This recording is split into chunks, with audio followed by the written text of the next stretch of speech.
They said the mountain recluse was a ghost. The official town charter didn't even list his name.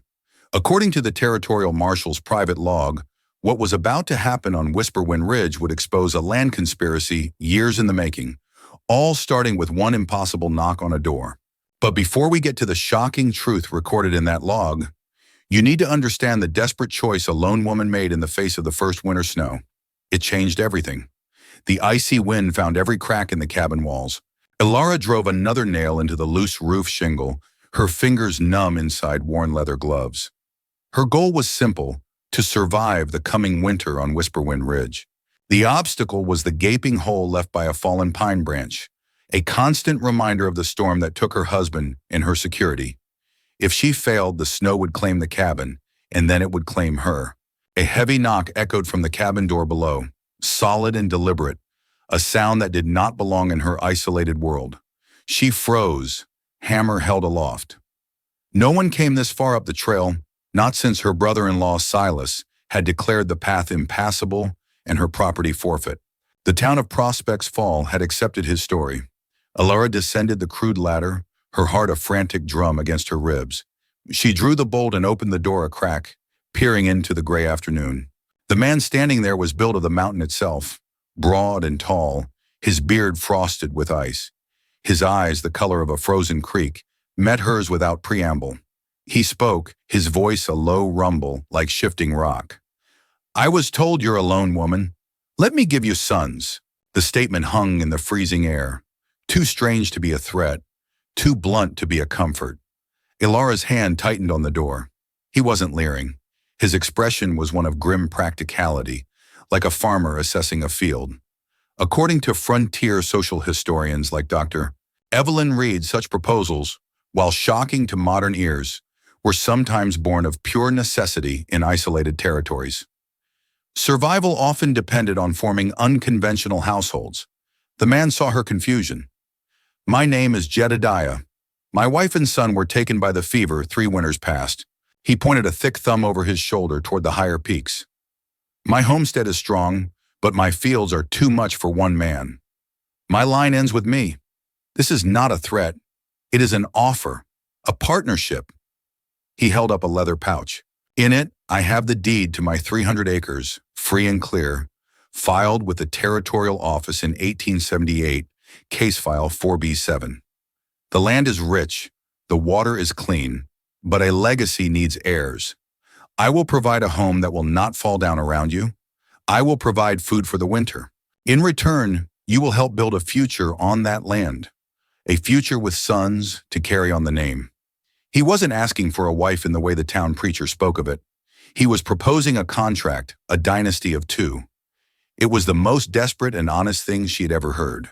What he didn't know was that Ilara had been told by the town doctor she was barren, a whispered shame Silas had used to justify seizing her husband's assets.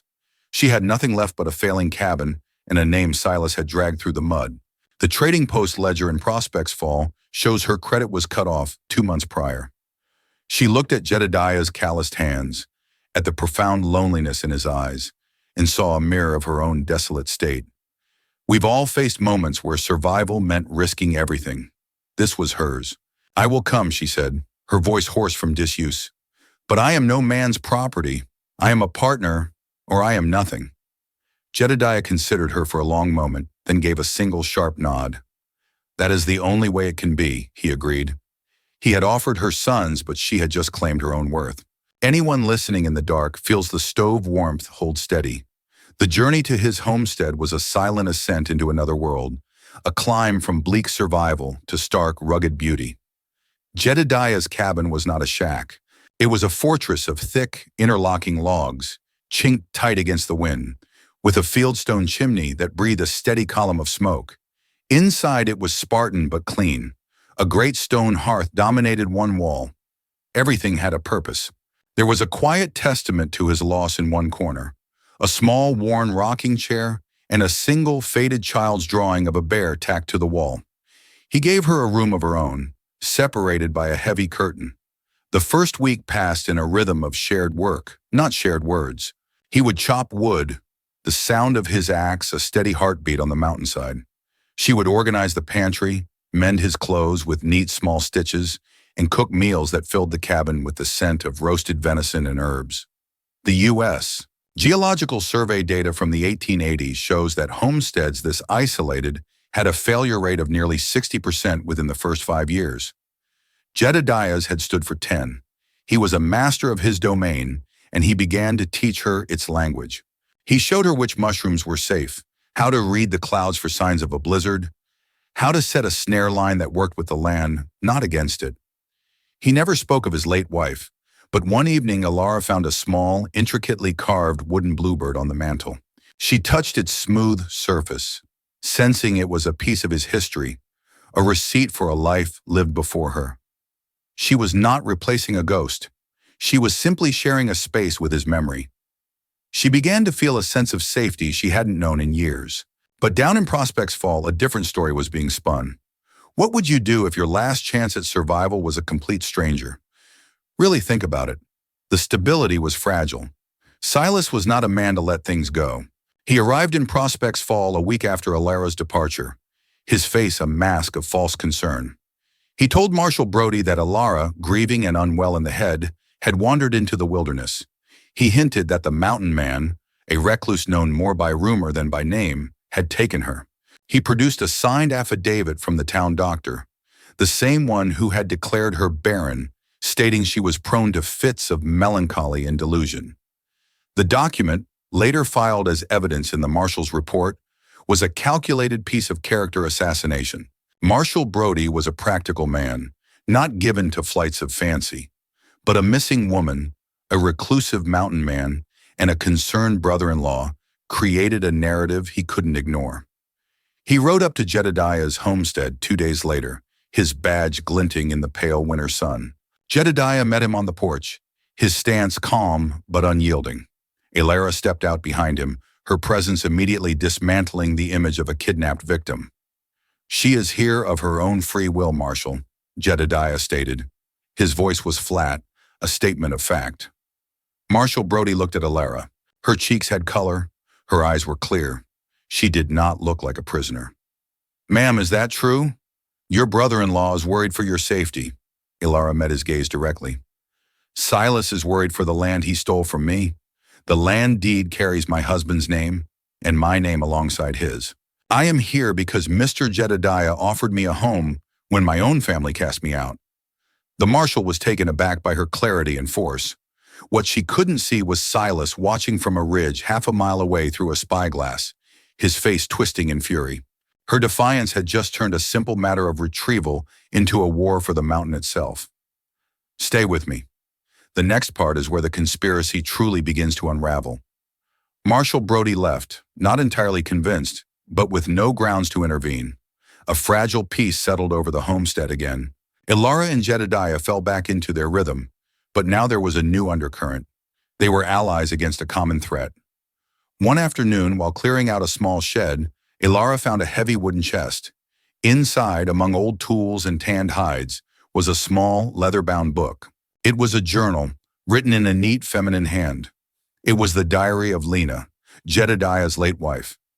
Alara felt a pang of guilt, an intruder prying into a sacred past. She started to close it, but a loose paper tucked inside caught her eye. It was a map, hand-drawn, with notes about a stream, a series of rock formations, and a marking that read, "The Silver Seam." According to mining prospector logs from that era, which are now archived at the state capitol, rumors of silver in the Whisperwind Range were common, but no official claim had ever been successfully worked. This map was a private, family secret. It showed a small, rich deposit of silver ore, not on Jedediah's land, but on the northern edge of the property that had belonged to Alara's husband, the property Silas now controlled. The crate Silas had used to haul away her husband's mining tools bore a mine mark that matches the seal of the Blackwood Mining Syndicate, a notoriously aggressive company. Suddenly, Silas's cruelty made a terrible kind of sense. It wasn't just about a small farm. It was about the silver he believed was hidden there. The real story was just beginning. Alara realized she held a truth that could either save them or get them both killed. She showed the map to Jedediah that evening. He stared at it, his face like carved stone. He ran a thumb over his wife's handwriting. She found it, he said, his voice thick with memory. We were going to use it to build a proper school in the valley. We never told a soul. He looked at Alara, a new understanding dawning in his eyes. He thought your land was barren, same as he thought you were. The word hung in the air between them. Barren. That's the word the doctor used, she whispered. Jedediah's jaw tightened. There is more than one kind of lie. Has wilderness survival affected someone you know? Share your story in the comments. This changes the fight from a defense of their home to a mission to reclaim a stolen legacy, both hers and his wife's. Their quiet life was over. They now had a purpose beyond survival. They had to prove Silas's fraud. According to Dr. Alistair Finch, a historian specializing in 19th century frontier law, land claim disputes were vicious and often decided by who could present the most compelling evidence and command the most public support. They needed more than a hand-drawn map. They needed proof that would stand up against a respected town elder like Silas. Jedediah remembered something. The original survey markers for this part of the range were done by a man named Elias Vance, a territorial surveyor who kept meticulous private records. He was known to add a private mark to his cornerstones, a small carving of a hawk. If they could find Vance's original marker on Alara's old property and show it contradicted the fraudulent survey Silas had filed, they would have their proof. The search began the next morning. It was a race against time, with winter deepening and Silas certain to make his next move soon. What he didn't know was that Silas was already moving. He wasn't just planning to use the law. He had hired 2 men from the mining camp, rough men known for solving problems with their fists, not their words. His plan, as detailed later in a sworn confession from one of the men, was to create an incident at Jedediah's homestead that would force the marshal to intervene and remove both Jedediah and Alara for their own safety. Once they were gone, he would have free rein. Trail camera footage, a technology of the future, would have exposed him instantly. But in 1883, his only witness was the silent, watching forest. For 3 days, Alara and Jedediah searched the frozen ground of her former property. It was grueling work. The snow covered everything, and the cold was a physical weight. On the 3rd day, as hope was beginning to fade, Alara's foot caught on something beneath the snow. It was a cornerstone, half buried in the frozen soil. And there, on its weathered face, was the faint but unmistakable carving of a hawk. The marker was a full 50 yards inside the boundary Silas had claimed, proving his survey had been falsified. The official incident report, obtained through a public records request a century later, confirms this marker was the pivotal piece of evidence. They had their proof. But as they stood up, a rifle shot cracked through the silent woods. The bullet splintered the tree just above Jedediah's head. 2 men stepped out from the pines, Silas's hired hands. "This is private property," one of them snarled. "You're trespassing." Jedediah pushed Alara behind him, his body a shield. "We have no quarrel with you," he said, his voice a low growl. "Leave now." The men laughed. "Silas pays better than you do, mountain man." They advanced, confident in their numbers. The truth was more disturbing than anyone imagined. Jedediah was not a brawler, but a lifetime of hard labor had given him immense strength. The fight was short and brutal. He moved with the efficiency of a man who wasted no motion, using leverage and the terrain to his advantage.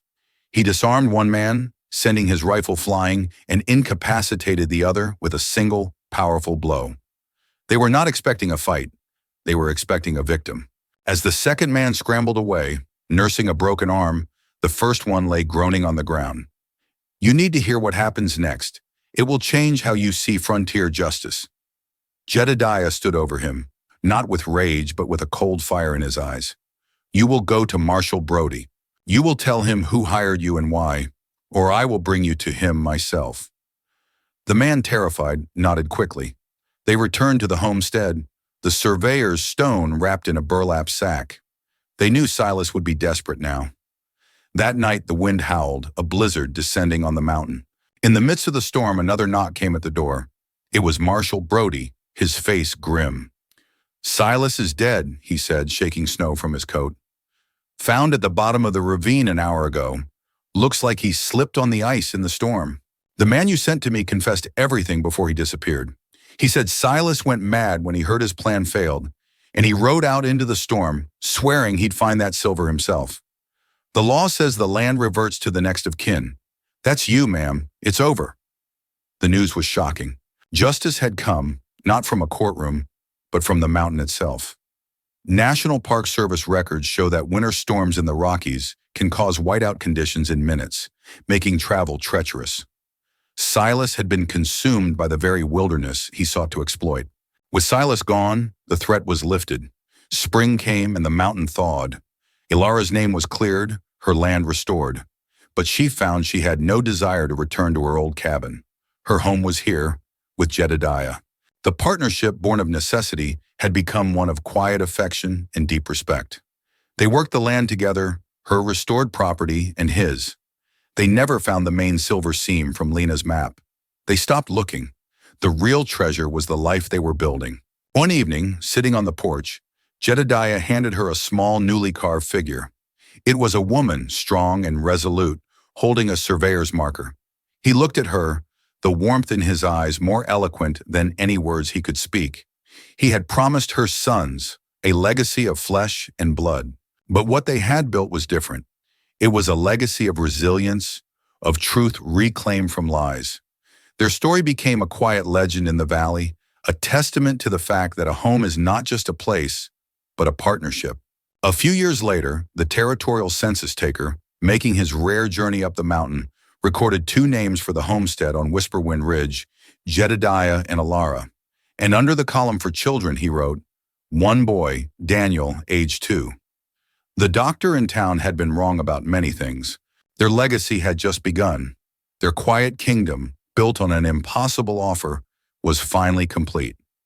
Subscribe for more real survival stories like this. Endurance matters.